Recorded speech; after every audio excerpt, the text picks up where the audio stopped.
بسم اللہ الرحمن الرحیم۔ جو مسلمان بھی جمعے کے دن یا شب جمعہ میں انتقال کر جائے تو اللہ سبحانہ تعالیٰ اسے عذاب قبر سے محفوظ رکھے گا۔ رسول اللہ صلی اللہ علیہ وآلہ وسلم نے فرمایا، لوگوں جمعے کی نماز چھوڑنے سے باز آ جائیے، نہیں تو اللہ آپ کے دلوں پر مہر لگا دے گا اور آپ غافلوں میں شمار ہوں گے۔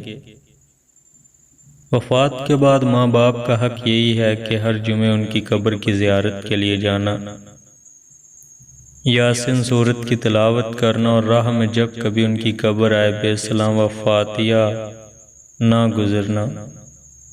ایک آدمی کا اونٹ بہت زیادہ روتا تھا۔ وہ آدمی آپ صلی اللہ علیہ وآلہ وسلم کے پاس آیا اور تمام حال بتایا۔ آپ صلی اللہ علیہ وآلہ وسلم نے اونٹ سے رونے کی وجہ پوچھی تو اس نے کہا کہ یہ رات کو عشاء کی نماز پڑھے بغیر سوتا ہے، میں اس کے بستر کے نیچے جلنے والی آگ دیکھ کر بہت زیادہ روتا ہوں۔